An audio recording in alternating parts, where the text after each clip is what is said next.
All right, so get this. We're diving into John Wayne Gacy, the killer clown. You guys sent us some YouTube documentaries, and wow, this is what's really messed up. It's like this puzzle. How does someone go from successful businessman and pillar of the community to, well, You know, it really makes you think about human nature. Like, yeah. how can people be so different? And yeah, you're right. The contrast is crazy. This guy's photographed with Rosalind Carter, active in politics, throwing these neighborhood barbecues. Hmm. But then underneath, this whole other horrifying secret life. It's just wild. So, are we talking like textbook banality of evil here? Yeah, exactly. You know, Hannah Arendt, Yeah. that term she coined, it tries to capture how normal people can commit really awful acts. And Gacy's like the perfect example. A lot of people said he was charming and likable. You'd invite him to dinner. It makes it even more disturbing. It's scary. Like anyone could be a John Wayne Gacy, like my neighbor, and I wouldn't even know. It's a scary thought. It makes you think about masks people wear. Gacy was definitely wearing a mask, like a chameleon. One minute he's this successful businessman, then he's a clown entertaining kids. He was so good at separating those parts of himself. That compartmentalization, it's really key here. It's got to be some kind of defense mechanism, right? If he separates his crimes from his normal life, then he doesn't have to deal with what he's done. So he could just keep up appearances for so long. Exactly. But it all fell apart when Robert Piest disappeared. December 1978. 15 years old, worked at a pharmacy.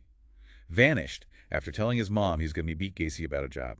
And the police really took notice with this one, right? It seems like before, with other young men who maybe ran away or whatever, their cases weren't investigated as hard. Sadly, that's true. It's how things were back then. If a young gay man or a runaway disappears, it wasn't as important. Mm. I know. Gacy knew that, and he used it. He picked victims who people wouldn't miss, people the police wouldn't look too hard for. It's just so sad, those families, their worries ignored. What if things were different? What if the police had taken those disappearances seriously? How many lives could have been saved? It's something to think about, how prejudice can have such terrible consequences. But with Piest, the investigators didn't give up. They suspected Gacy right away, even though he was lying and there wasn't a lot of evidence. What made them so suspicious of him? A few things. That sodomy conviction from before, his reputation for touching young men, and all those young men who worked for him and then disappeared. So they started digging into his past, and that's when it all started to come together. Yeah. They found out he'd been in prison in Iowa for assaulting a teenage boy. And that was just the beginning. That Iowa case is crazy. He was already doing this years ago. What if he had served his whole sentence in Iowa? Could those other victims have been saved? It's impossible to know. But it makes you think about the justice system, how we deal with criminals, what judges and parole boards have to decide. And the victim in that Iowa case, imagine what he went through. Not only the assault, but knowing that his attacker went on to do worse things. It's a lot to carry. These crimes affect so many people, the victims, the families, the whole community, even the police and lawyers. So Gacy finishes his sentence in Iowa, gets out and starts over in Chicago. He gets remarried, starts his own business, gets involved in politics. Like he was trying to forget his past, but we know that wasn't the whole story. It's what's so interesting about this case Yeah. and so terrifying. He was living this double life, this perfect guy on the outside, but this whole other thing going on inside. I read that during his trial, he thought he was going to be found not guilty. He even tore out a St. Patrick's Day party ad from the newspaper. Like he was planning on going. He was delusional, so out of touch with reality. He really thought he could keep everything separate, that his crimes wouldn't catch up to him. Which brings us to the question, how could someone be so twisted, so lacking in empathy and remorse? To understand that, we need to look at his past, what made him the way he was. To understand Gacy, you got to look at his childhood. And his was rough. His father was a mean drunk, abusive physically and emotionally. He would make fun of John Wayne, calling him stupid and a sissy. It's awful, especially from your dad. It can really mess you up, make you feel like you're not good enough. Exactly. Gacy was always trying to get his dad to like him, but he never could. It can make you resentful and angry. And then there's that head injury when he was 11, hit by a swing. Oh, yeah. Blackouts and other problems. That's really interesting. Some experts think that injury might have damaged his brain, the frontal lobe, Yeah. the part that controls impulses and judgment and empathy. So you're saying childhood trauma, abuse, and a brain injury. That could turn someone into a serial killer. It's possible. We can't know for sure what made Gacy a killer. There's no one answer. But understanding his past, it helps us see how he became so messed up. But not everyone who goes through those things becomes a killer. Of course not. But in Gacy's case, It seems like those early experiences really shaped him. He was all about power and control. You can see it in his victims, too. He went after vulnerable young men, runaways, or guys struggling with their sexuality. They wouldn't fight back. No one would miss them. Easy to control. It's heartbreaking, those families. Looking for their sons for years, then finding out they were under Gacy's house? It's so sad. And a lot of them went to the police when their sons disappeared.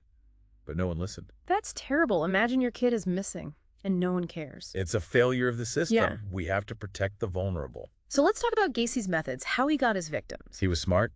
He used his business to lure them in, promised them jobs. He even pretended to be a cop. And the rope trick? It's chilling. He planned it all out, tricked them into trusting him. And he didn't just kill them, he tortured them. It was awful. What kind of person does that? Was he a sadist? Maybe. Or maybe it was about power. Or both. Gacy was a very disturbed man. And he got away with it for so long. He was so good at hiding who he really was. He was a master manipulator. Makes you wonder, how many other John Wayne Gacys are out there? It's unsettling. He was the killer clown. Yeah. That has another level to it. Like he was making fun of his victims. Some people think it was a way for him to feel powerful, like a kid again. Others think he used it to make his victims trust him. So messed up. It's like we all wear masks sometimes. Right? But not like that. Gacy was using his mask to hurt people. It's what makes this case so fascinating and so scary. It sticks with you? Those documentaries were something else. That ceremony where the families burned his paintings, wow. Yeah, it was powerful. Like they were taking back some power, after everything Gacy took from them. And even in death, Gacy was still trying to be in control, right? Those paintings, those clowns. Like he wanted to keep shocking people. That's that fascination with the dark side, I guess. But can we ever really understand it? What makes someone do those things? It's the big question, isn't it? We might never know for sure, but we have to keep asking, keep researching, keep trying to understand. Maybe we can learn something that will help save lives. And we have to talk about the system, too. How did Gacy get away with it for so long? Yeah, he slipped through the cracks. He was so good at manipulating people. Makes you wonder who else is out there, hiding in plain sight. We have to train law enforcement to recognize these guys. And victims need to feel safe to come forward. So important. We can't let victims be silenced. Every report has to be taken seriously. And we have to address the bigger issues: poverty, homelessness, discrimination. It all contributes. We need a society where everyone feels safe. Exactly. So it's a big challenge. It is. But it starts with talking about it. Absolutely. And before we go, I want to mention those victims who are still unidentified. It's been so long. But their families haven't given up. And the investigators either. DNA technology is getting better all the time. Maybe they'll be able to identify more victims. That would mean so much to those families. It would. So, even though this is a dark story, there's still hope. There is. This case teaches us about the worst of humanity, Good thought. but it also shows us the importance of fighting for justice. And protecting each other. Thanks for joining us, everyone. It's been a tough one. But an important one. Stay curious, stay informed, and stay safe.